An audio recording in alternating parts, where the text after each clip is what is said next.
Hey guys, welcome to a brand new video on my channel, Meg's Movies. If you are new to the channel, that's basically where I talk to you guys about my passion for movies. This goes from collections, hauls, reviews, and to today's video. So let's get into it. Okay, so you might have just come from my top 10 worst movies of 2024. So now, of course, it's time for the top 10 best movies of 2024. I look forward to talking about all of these films. I loved every single one of them. I had such enjoyment from all of them. A couple of them creeped me out. A couple of them made me laugh. Some of them have become staples in my life now. So, yeah. So, obviously, like I said before in my top 10 worst video, this is my own personal opinion. A lot of people will be surprised Wicked is not on this list. I did enjoy it. However, these films, Wicked would be like number 11 for me. But 10 onwards is like the absolute, I enjoyed, I had a good time with it. And they're ones that there's like a couple of them I don't own physically yet. Some haven't even come out yet physically. But when they do, I will be adding it to my collection. But yeah, so this is my top 10 best movies of 2024. Like I said in my previous video, I'm just going to move over to this side so I can put the posters there. So yeah, like I said, I want to end this video on a high note, so let's get into this. So at my number 10 spot is Beetle Juice 2. Now, some people might be surprised at how low that is, especially since I really enjoyed Beetle Juice 1. Now, for me, I really enjoyed Beetle Juice 2. I thought it was so good. It was funny, hilarious. It did have its creepy moments as well. But so many iconic moments in this. Michael Keaton back as Beetlejuice, Winona Ryder back, Catherine O'Hara's back. Literally, they brought so many people back. I think the only little thing for me is that because obviously we didn't have Gina Davis or Alec Baldwin come back, so I kind of feel like they were a little bit missing from the film, but I think they made up for that with the other characters. Plus also Justin Theroux's character did kind of annoy me a little bit. I can't speak today. So for me it just knocks it down that little bit. But apart from that, I enjoyed it. I love it. I will be returning to it along with the first one. Just hands down one of the best sequels we've gotten, and especially from Tim Burton. He went back to practical effects, barely used any CGI. I love it. So this is what I mean by I miss practical effects, because they just look so amazing, and especially when it comes from Tim Burton. So yeah, number 10 is Beetlejuice 2. At number 9, this will also surprise some people, especially since the first one is one of my favourite Pixar movies, and that is Inside Out 2. Now, I really enjoyed this one. It was nice to go back into Riley, back in her as a teenager now instead of just a kid, seeing her go through the high school stages. We got the new emotions, you got anxiety, you got embarrassment, you got envy, you got annoy. So there was a lot of new characters in this, nostalgia as well. I love nostalgia. We need more nostalgia, I'm just saying. I've certainly got nostalgia in my head at the moment. But no, some lovely new characters added to this. But I feel like the emotion of the first one is why that one's my favourite compared to this one. Loved seeing the actors come back for this. Only a couple of them didn't. The ones that played Fear and... my brain's not working today. Disgust. There we go. So the two original actor and actress for those roles didn't come back. I will also say I did miss Bing Bong. I kind of hoping that maybe he'd make a small appearance somewhere, but he didn't. But aside from that, I absolutely loved this film. It had this pretty much near close the same emotion as the second one, but so like I said, it just misses that little bit. But I think it was fun to go back to it, and I feel like with Inside Out 1 and 2, you definitely could do a third one as Riley as an adult. And because I feel like with this film, it's not just for kids, it's for adults as well. And especially the ones that do remember their childhood and remember how awkward they were and just sort of like have those memories of those emotions. It's such a hard-hitting film. If you have not watched Inside Out 1 or 2, seriously, get on it. Go on Disney Plus, give them a watch. I reckon you'll enjoy it. But yeah. At number 8, this is a lot higher on other people's lists, but I'll explain why this one's a bit lower. But at number 8 is The Substance. This surprised the hell out of me. I went to go to one of my mystery screenings at my local cinema. There was only about like probably like about 6-7 other people there. And the title come up called The Substance. I had not heard of this film at all. So I was like thinking, oh, what am I going to get into? Within the first 5 minutes, a couple people left. Then as soon as the needle situation come out, a couple more people left. I think there was only like about 4 of us left by that point. But the shock of it to me was what I enjoyed the most. Demi Moore did an amazing job. I can't remember the other actress's name, but she plays the other part of the main character. I didn't realise what we were going to get into. Was not expecting that. The acting was amazing. It was just so beautifully done. And it's just... the fact it's been nominated for awards has actually shocked me, because horror does not get enough recognition in the Oscars and all that, because I feel like horror gets stood on quite a bit, kind of like what Dead Meat says, the horrors don't get enough love, so hence why I enjoy the horror awards. So I look forward to the 2025 horror awards, sorry. Definitely going to be watching that. But anyway, The Substance, just such a shocking film. And now the reason why it's lower than some of the rest is because this is one that it gets to a point where it gets kind of gross, and I'm one of those people that I'm very rare to go back to the gross film. I mean, I still haven't watched the other Human Centipede films. I've watched the first one, refused to watch the other 2. But for me, when it comes to gross things, especially with how gross this gets, I kind of step back away from it. So when I think about what film I want to watch, I'm not going to go, oh, you know what, I feel like watching a body horror. But it had to be higher than the other 2 because I just loved what they'd done. It was so different, so unique, uniquely filmed, and it's just amazing acting from start to finish. Just honest to God, if you're not a massive fan of body horror or blood, maybe don't watch the last half of the film. But oh my God, if you have not watched The Substance and you want a good horror film, this is the one I'd recommend. But at number 7 onwards, these are the ones that I've rewatched the most over The Substance. So don't get me wrong, if it was more of a how it impacted me, The Substance would be at like number 3 or something like that. But I do tend to go on rewatchability for me. So hence why at number 7, this might shock some people. And it is Better Man. Now, this is the film about Robbie Williams. Now, I'm going to be completely honest here. I listened to a couple of his songs in the past.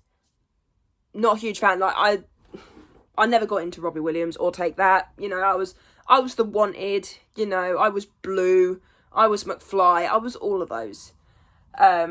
So to go into this film, the main reason why I'd watched it was because it was done by the directors of The Greatest Showman. Now, I absolutely love The Greatest Showman. It's one of my favourite musicals of all time after Grease.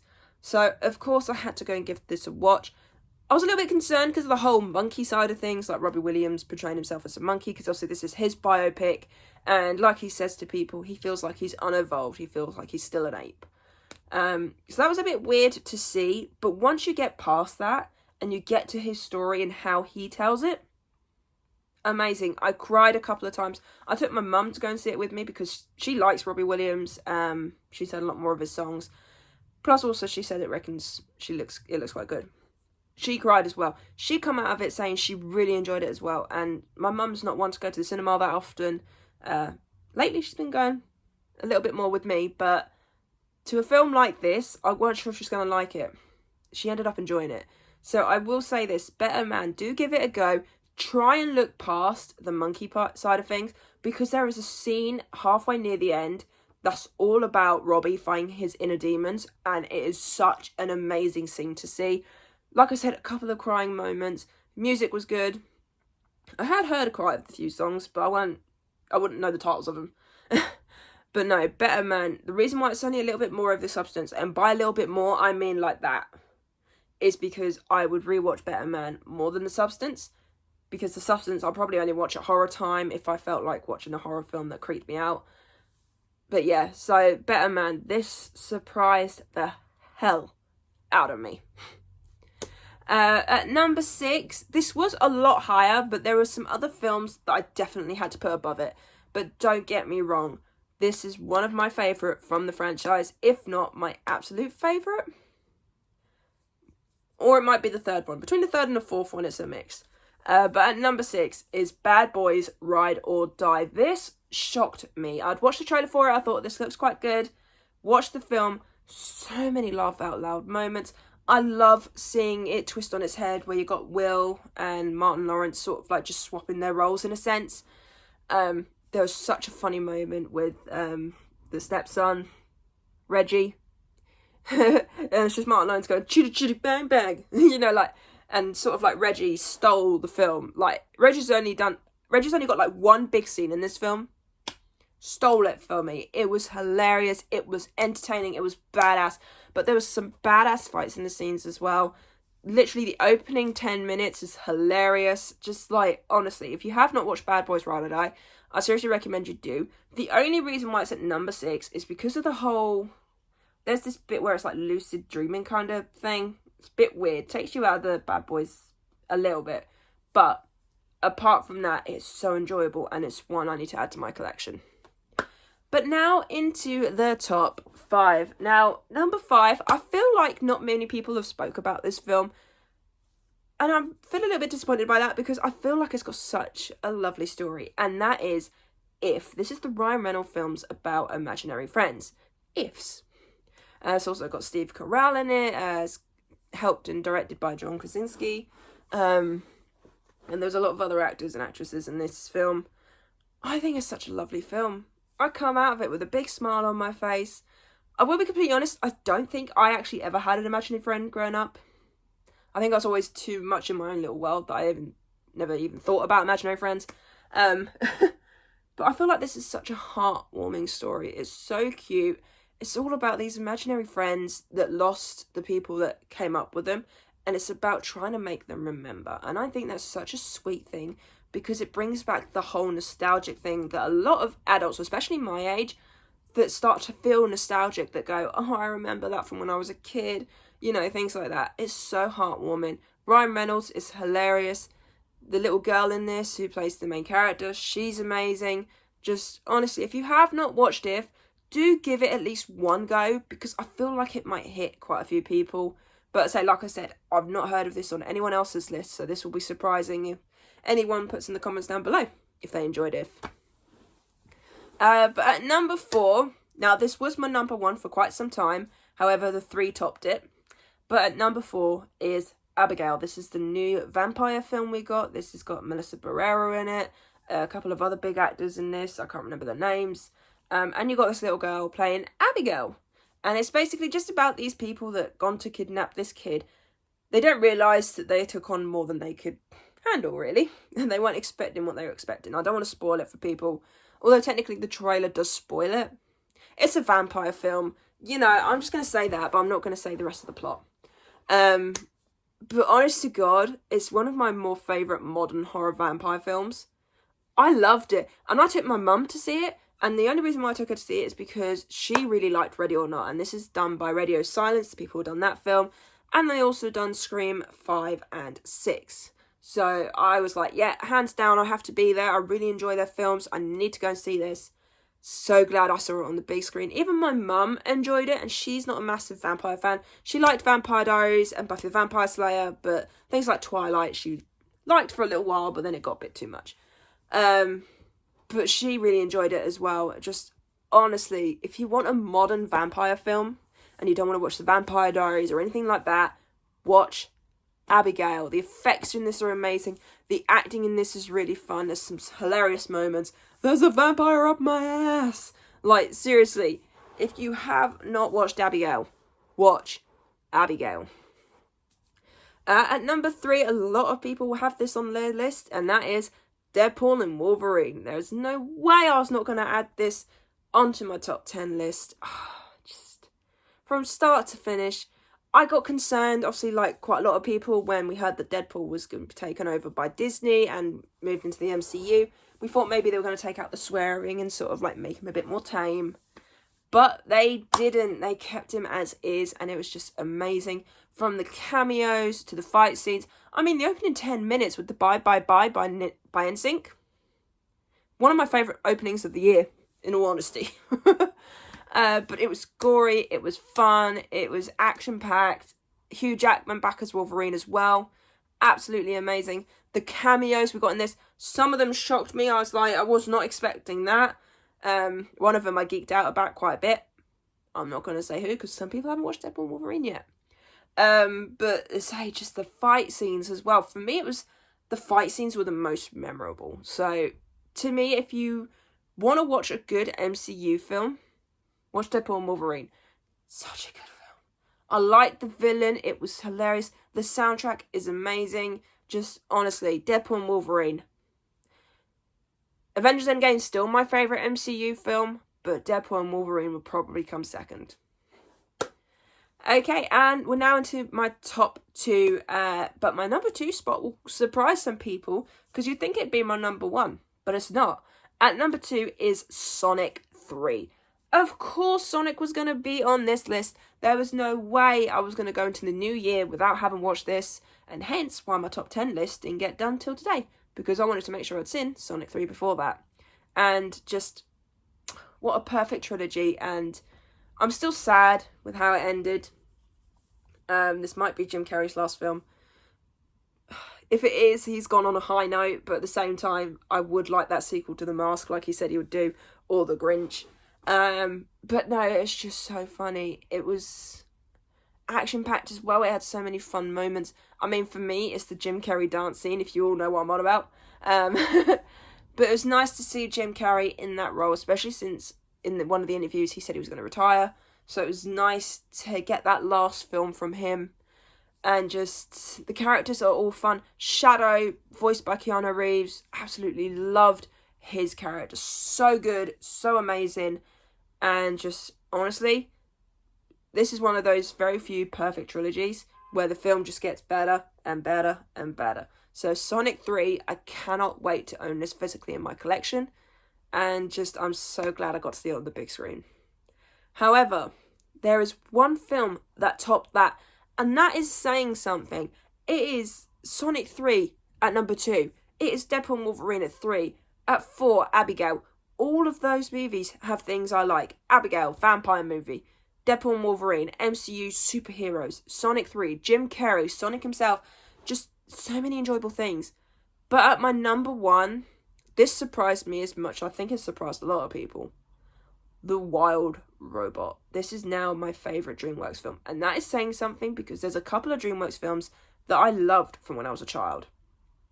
And even, I will say it's even better than Puss in Boots: The Last Wish. And that's saying something, because I love that film. The Wild Robot. If you have not watched it and you want to get into DreamWorks, seriously, start with this film. It is so good. It is so emotional. It's heartwarming. It's sad. It's funny. So many good voice acting performances in this. Just how the story is from start to finish. I didn't know it was based on a book. And apparently there's more books in the series. So I really hope that they do adapt those books and we get to see more of this. Because I think it's such a unique thing. It's basically this robot gets dropped into this island and he ends up raising this little goose. And you got the help of Pedro Pascal's fox and a lot of the other animals in this island. I'm not going to say how it ends or anything like that, but The Wild Robot has been nominated for a lot of award season stuff. If it does not win animated movie at the Oscars, I will be shocked, because so many people love this film. And honest to God, I've never had an animated film hit me so much since Lilo and Stitch and Treasure Planet. Like, that hit me hard. And it was just, I cried, I laughed, I was scared, I was shocked. Just all the emotions, so many good emotions. So hence why I had to have The Wild Robot at my number 1 film of this year. Just piece de resistance. And the animation as well is so beautiful. It's different, it's unique. So if you have not watched The Wild Robot, kind of like with all the rest of the films on this list, do go watch it, rent it, wait until it comes onto Prime, whatever you need to do, but go and watch The Wild Robot. So yeah, that is my top 10 movies of 2024, and we are at the end of it. So yes, heading to the new year, I am going to try and do better, I promise. I do feel like next year is going to be my year. I generally do. But expect more vlogs. I'm going to be doing more Blu-ray hunts. I've got a Blu-ray hunt planned with Evander, Toby and Georgia on the 20th. So expect that when that comes out. I've also got a concert in January that I'm going to. I may vlog it, I may not. I will see how I feel. But no, I am looking forward to the new year. So January 1st, you'll get my watch list. And then January 2nd, you will get my top 10 anticipated movies. No, not January 2nd, because that's my original versus remake. Sorry. On Friday the 3rd of this week, you will be getting my top 10 anticipated movies of 2025. So yeah, I'm looking forward to the new year as quite a few good films coming out. A lot of which might surprise people that are not on my list, and some people might be surprised that other things are on my list. But yeah, so I really hope you enjoyed this video. If you did, then do give it a thumbs up. And if you are new to this channel, then go ahead, hit that subscribe button, and also notification bell down below to be notified when I post. And leave me your comments and thoughts on top 10 best movies of the year. What was your top 10 best? Or even your top 5 if you can't think of 10. Let me know in the comments down below. And I'll see you in the new year, guys. See you then.